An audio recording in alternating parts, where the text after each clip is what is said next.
रवि जी, आपके चाचा और पूर्व विधायक ने कटाक्ष किया है इस कार्यक्रम को लेकर कि 150 तो कार्यकर्ता थे और 250 लोग पहुंचे हैं। 150 ग्रुपों में कार्यक्रम शेयर किया गया था, कम क्यों रही संख्या? देखिए हर व्यक्ति का अपना अपना नज़रिया होता है।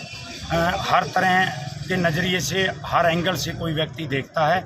वो उनकी बात का मैं कोई जवाब नहीं देना चाहता, क्योंकि मैंने जनता ने जो मुझे प्यार दिया है, मैं जनता का तहे दिल से आभार करता हूँ। उन्होंने कहा कि व्यक्ति कम थे, मौके की निजाकतों को देखते हुए मैंने अपने कार्यकर्ता बुलाए। 150 कार्यकर्ता। मैं उनके विषय पे कोई बातचीत नहीं करूँगा। भारतीय जनता पार्टी को यहाँ से हम बहुत बड़े मैंडेट से जितवाएंगे और मैं इन बातों के चक्कर में पड़ता ही नहीं। अगर एकजुट ना हुए तो कैसे संभव हो पाएगा? देखिए, उनकी एकजुटता पे वो ही सवाल जवाब करेंगे। मैं इस दल की राजनीति में पड़ता नहीं। मैंने जो पार्टी मेरी ड्यूटी लगाती है, 3 दिन का समय था, परसों हमें सूचना आई थी और आप सब साथी भी ये जानते हैं कि पीक समय के बावजूद यहाँ 1000-1500 लोगों की जो यहाँ संख्या पहुँची और ये कार्यक्रम छोटी मंडी का था। छोटी मंडी का जो कार्यक्रम था वो भारी, हमारी जो कुर्सियाँ थी वो भी कम पड़ गई। मैं उनका तहे दिल से धन्यवाद करता हूँ। और ये नज़रिया होता है, हर व्यक्ति का अपना अपना नज़रिया है। मेरे नज़रिए से बहुत बड़ा कार्यक्रम था, कोई गलत नज़रिए से देखता है तो वो उसका नज़रिया है। सवाल बड़ा यह खड़ा होता है कि आप 1500 लोग बता रहे हैं तो 250 लोग क्यों बता रहे हैं? ऐसे में लोकसभा का चुनाव है। देखिए आरस जी, मैं इस विषय पे माफ़ी चाहता हूँ। हमारा कार्यक्रम सफल रहा, हमारे नेता खुश होके गए हैं। जिनको मैंने जनता से मिलवाना था, मिलने वाले ही जब खुश हैं तो किसी की बातों का मैं जवाब देना उचित नहीं। सर, किसी नहीं है, वो ही बताएंगे। मंच पर बैठे थे वही बताएंगे, मंच पर कहाँ बैठे थे, कैसे बैठे थे वही बताएंगे। तो भविष्य में उनको मंच शेयर किया जाएगा? देखिए, मैं इस विषय पे कोई बातचीत नहीं करूंगा। भारतीय जनता पार्टी जो मेरी ड्यूटी लगाएगी मैं उस पर खरा उतरूंगा।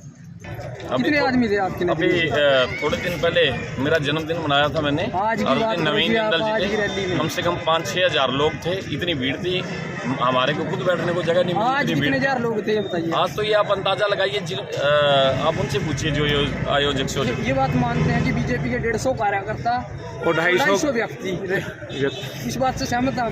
नहीं, ऐसी कोई बात नहीं है। तो आपको लगता है इतना ज्यादा कम था? हर ग्रुप में शेयर किया जा रहा था, पिछले 15 दिनों से प्रचार प्रसार किया जा रहा था, तो कैसे 400 पार कर पाएगी भाजपा?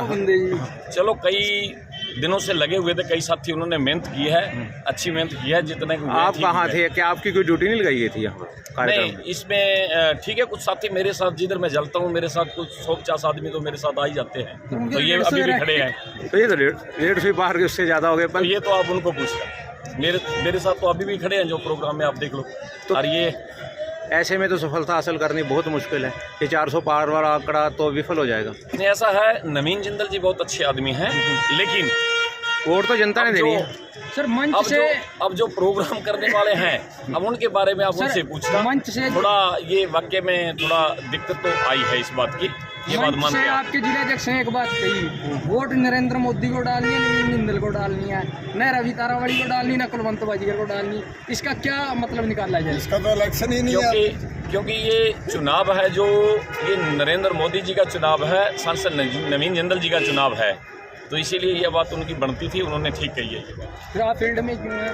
नहीं, फील्ड में हम देश के लिए वोट मांग रहे हैं, क्योंकि देश ठीक रास्ते पे जा रहा है, हम वोट मांग रहे हैं। हाँ, कि यहाँ कम बंदे थे, यहाँ पर कम आदमी थे और उन्होंने यहाँ पर भीड़ जुटाई है, लेकिन इसमें कोई सच्चाई नहीं है। इससे पहले 12 तारीख को एससी मोर्चा ने कार्यक्रम किया। एससी मोर्चा गुला के कार्यक्रम में 60 हमारे पदाधिकारी हैं और कुल मिला के हमने वहाँ पे 100 से 150 आदमियों का कार्यक्रम करना था, जिसके अंदर हमारे लगभग 200 आदमी आए थे। लेकिन वहाँ पर भी इसकी अच्छी हरकत थी। वहाँ पर इसके लड़के ने आकर वहाँ कार्यक्रम से पहले कुछ खाली कुर्सियों की फोटो उतारकर भारतीय जनता पार्टी की बदनामी करने का काम किया है। और आज भी मैं आप लोगों को बता दूं, अमित शाह, आप लोगों को पता ही है, अगर भारतीय जनता पार्टी के बारे में कोई भी पदाधिकारी या वो भारतीय जनता पार्टी का इस प्रकार से बदनामी करेगा तो भारतीय जनता पार्टी अगले चुनाव में उसको नतीजा दिखाने का काम करेगी। श्रीमान जी, सवाल बड़ा खड़ा होता है कि आप कह रहे हैं कि ओछी हरकतें हैं, इसका मतलब वोट बैंक है उसके पास? देखिए, ओछी हरकत का मतलब, अगर उसके पास वोट बैंक था तो वो मुझे लगता था कि भी वो कह रहा है कि मेरे जन्मदिन के ऊपर इतने आदमी थे, क्या वो उतने आदमियों को लेकर यहाँ नहीं आ सकता था? अलग से ढोलक बजा के यहाँ पर कार्यक्रम के अंदर शामिल होता, ये साबित होता। वो अकेला आदमी आके स्टेज के ऊपर बैठ जाता है। जिम्मेवारी नहीं थी इस चीज़ में। जिम्मेवारी, वो अकेला आदमी स्टेज के ऊपर बैठ जाता है तो पार्टी के अंदर क्या साबित करना चाहता है? वो अकेला आदमी आता है, वो 2000 आदमियों को पहले कह रहा है मैं कार्यक्रम किया है, तो वो अपने 2000 आदमियों के साथ वो यहाँ प्रवेश क्यों नहीं करता? वो कहीं ना कहीं भारतीय जनता पार्टी के जो आगे बढ़ने वाले नौजवान हैं, क्या पता लगता है कि नए नौजवान को कोई ना कोई भारतीय जनता पार्टी टिकट दे देती है, इससे उसके मन में डर है कि कहीं ना कहीं मेरी टिकट काट के किसी ने छोटे से कार्यकर्ता को टिकट दे दे, इसलिए वो घबराया हुआ है।